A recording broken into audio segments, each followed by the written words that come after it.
Čau visiem! Šodien ir pirmdienas vakars. Es esmu Rīgā. Man bija šādas tādas darba darīšanas.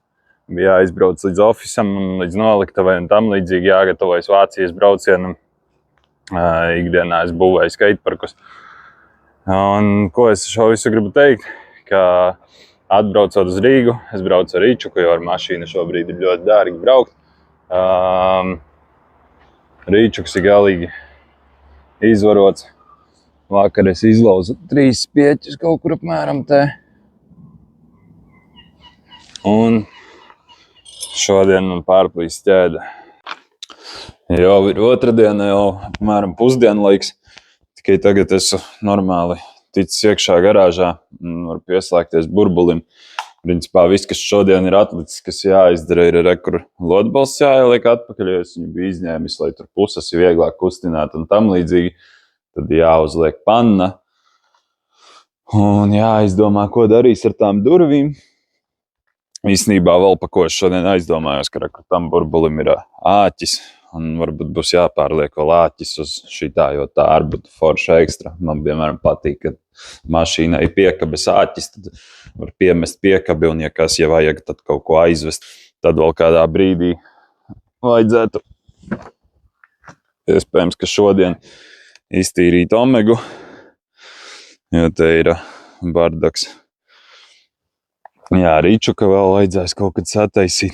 Nu tā teikt, darba daudz un laika maz. Es esmu salicis principā visu burbulim, nu tā kā no rītošās daļas un tam līdzīgi. Reku jau stāv uz zemes, bet vajag atgaisot sajūgu. Un to es šobrīd nevaru īsti viens izdarīt. Es mēģināju, atstājot pagali pedālī, bet kaut kas nešancē reāli, nekas neizdodas. Bet nesanāk atgaisot vienam pašam. Pagaidīšu atbrauks Bračka, pēc darba palīdzēs man atgaisot. Tikmēr iztīrīšu Opeli. Vakar bija trešdiena un Kitijai bija slikti. Es biju vairāk pa mājām. Visādas mājas darbiņus darīju. Un nebija garāžā, bet kas notika otrdienas vakarā, atbrauca Bračka. Mēs gaisojām sajūgu, bija vēls, un es riktīgi nolahojos. Preču vārdu sakot, es salaidu stūres pastiprinātājā DOT4.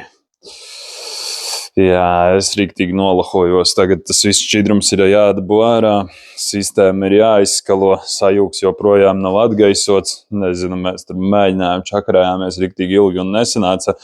Bet pat cik es sajaucu tos bačakus, sanāk, ka mēs visticamāk bremža trauku tukšu dabujām un sistēma ir pilna ar gaisu un vienkārši ir jāpagaiso vēl ilgāk.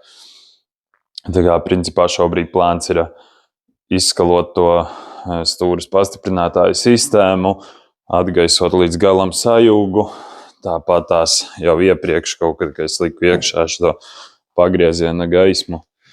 Es viņu saplēsu, tāpēc, ka spārns ir deformējies un viss te bišķiņi ar to burbuli ir sagriezies kājām gaisā un izskatās, ka tik drīz viņš netiks uz trases uz ceļa. Principā plāns ir viņu šobrīd sataisīt, cik var tālu līdz skatei, bet skati vēl neiet. Un, protams, viss ķūnings arī atliekas, tāpēc, ka vēl kas, ko es neesmu pateicis, ka man ir uzreiz pēc lieldienām aprīļa sākumā ir jādodas uz Vāciju. Mums tur ir viens projekts. Es domāju, ka es kaut ko arī no tā procesa pafilmēšu. Bet jā, šitais mums bišķiņ paliks uz pauzes. Parādīšu jums, principā jau sagatavojos sistēmas skalošanai. Šodien kaut kā grūti parunāt. Braukšu pakaļ pēc tam stūres pastiprinātāju šķidrumam un jau skalošu sistēmu. Principā, ko es sagatavoju, rekur šeit pienāk klāta atpakaļ ejošā šļauka uz tvertni, kuru es noņēmis nost un palaidis tur uz leju uz trauku. Viss tas netīrais šķidrums principā nāks ārā un tecēs iekšā bļodā. Šiten es aiztaisīju cieši šo te galu tvertnei un tad te principā mēs vienkārši liesim iekšā stūres pastiprinātāja šķidrumu. Viņš pa šito šļauku aizies mums tur uz stūres pastiprinātāja sūkni, cauri visam stūres pastiprinātāja mehānismam un rekur tad pa to atpakaļejošo šļauku, pa kuru vispār teorētiski šķidrumam būtu jānonāk atpakaļ tvertnē. Viss mūsu netīrais šķidrums nonāks tajā te traukā bļodā, kas mums atrodas apakšā. Un tad, kad tur jau nāks ārā tikai tīrs šķidrums, tad mēs to šļauku pievienosim atpakaļ šeit, saliesim pilnu tvertni ar svaigu stūres pastiprinātāju šķidrumu, atgaisosim sistēmu un tādā veidā būsim novērsuši manu stulbo kāsi. Reāli muļķīgi jūtos pa visu šito situāciju. Tagad man ir jāpērk stūres pastiprinātāju šķidrums, kas maksā naudu, jātērē savs laiks, kas arī maksā naudu. Un tas viss pilnīgi lieki un nevajadzīgi. Bet tā nu ir sanācis, tāpēc neko darīt, kā ir, tā ir.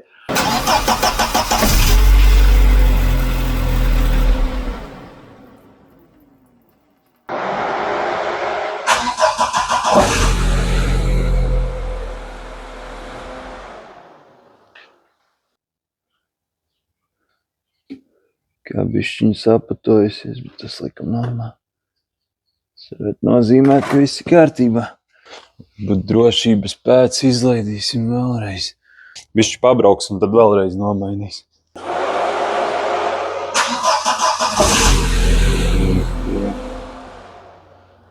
Jā, izstās labi. Mēģināju atgaisot sajūgu, tāpat tās nesanāk, nevar saprast, varbūt kāds no cilindrīšiem ir beigts, kaut gan tas būtu baigi dīvaini, jo es tikai reāli iepriekš viss strādāja, bet šodien vairs nav laika ar to ņemties.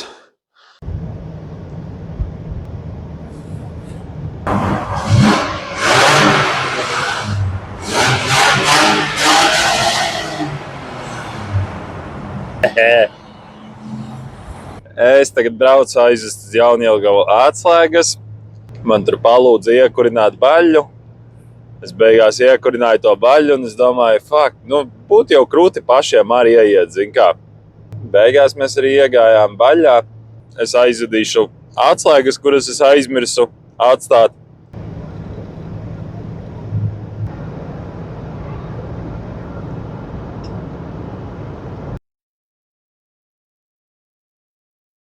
Visi smuki pie ūdens. Ļoti skaisti reāli, man ļoti patīk. Viss tāds diezgan sakopts, rekur arī terasīte. Jau šodien jau ir sestdiena. Arī vakar biju atbraucis līdz garāžai, bet neko daudz neuzfilmēju. Man liekas, vispār neko neuzfilmēju. Rekur es dabūju šitādu te šprici. Reāli neizdodas atgaisot to sajūgu normālā veidā. Teorija ir tāda, ka sistēma bija pilnīgi tukša un spaidot pedāli, tāpat tās paliek kaut kur augšā gaiss. Nezinu. Vienkārši gribu pamēģināt pa ventīli uz augšu iespiest šķidrumu. Izstāst, ka vienkārši tas disks, ko es ieliku, ir pārāk biezs. Un tāpēc sajūgs neatvienojas, jo reāli pedālis spaidās, cilindrīts strādā. Sajūga disks bija tā kā es reāli nepamērīju precīzi, bet izskatījās pēc kādi 3-4 mm biezāks. Domāju, ok, tas ir ķipa normāli, tāpēc, ka vecais ir nodilis, bet izrādās, ka sajūga diska normālais nodilums ir tur, nezinu, milimetrs līdz 2. Ķipa 3-4 mm varētu būt pa daudz. Tas nozīmē, ka jārauj nost kārba. Un nezinu, jāliek vai vecais disks atpakaļ iekšā, vai nezinu, mūžu dzīvo, mūžu mācies, vai ko es vēl varu pateikt šajā situācijā. Reāli dīsene pilnīgākā. Tikko pastījos plānotājā un sapratu, ka to sajūga diskus vairs nevaru paspēt samainīt. Šobrīd es teiktu, ka varētu mainīt visādas virsbūves detaļas, aplasīt visu zilo burbuli.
Esmu izrāvis pilnībā visu salonu, aizmugurējos beņķus, priekšējos beņķus, visas 4 durvis. Reku viss te mētājas. Principā jānorauj vēl laikam bumpers šitais rāķi. Es pat nezinu, vajag. Man liekas, ka moška nemaz nevajag. Es domāju, ka nevajag. Šito bumperi rāķi neraušu nost. Vienīgi tā vēl jārē, kur šito spārnu laikam noraus savāks, lai var uzlikt sarkanajam burbulim. Jo es sarkanajam burbulim, ka liku iekšā lampu, viņš dēļ tā, ka deformējies, es tad to lampu sačakarāju, nomainīs vienkārši spārnu. Tāpat izstās, ka visu mašīnu kaut kādu matētu ar baloniņu pūtīs. Un tā jau vedīsim visu uz noliktavu un iemarinēsim. Un, ka būšu atpakaļ, tad liks visu virsū uz sarkanā burbuļa. Un šito visticamāk, ka pirmdien jānogādā uz šrotu. Nē. Man vajag no viņa savākt vēl atperes, vienu amīti, viens amīts ir uzsprādzis sarkanajam. Ok, neliela plāna maiņa.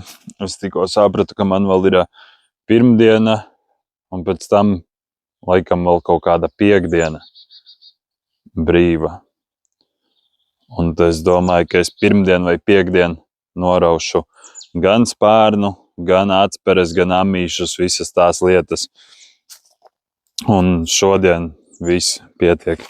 Metīšu mieru, savākšu visu šito, aizvedīšu uz noliktavu. Cik varēja, tik piekrāmēja burbulī sarkanajā. Lai nav tik daudz jāved prom, pat vienas durvis iebāzu bagažniekā. Vienas durvis, aizmugurējos beņķus, paklājiņus, kasti ar skrūvēm. Palika rekord 3 durvis un 2 priekšējā krēsli. Tos vedīsim uz noliktavu.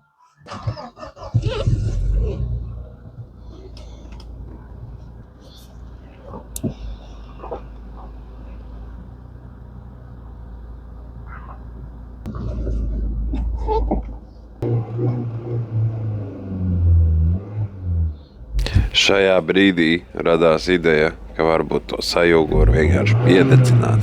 Raksti komentārā, kā tev liekas, tas varētu izdoties vai tomēr diez vai.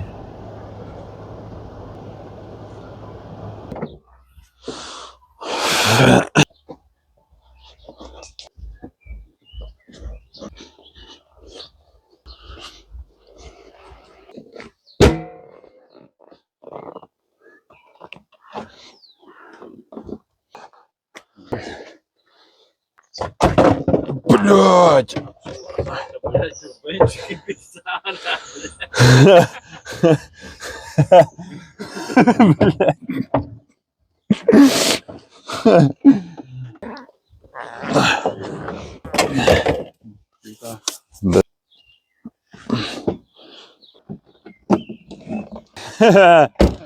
O, redz kā? Pareizi domāju, ka viss salīdīs. Nice. Vēl kaut kam šitas burbuls noder. Šādi arī beidzas šīs nedēļas video.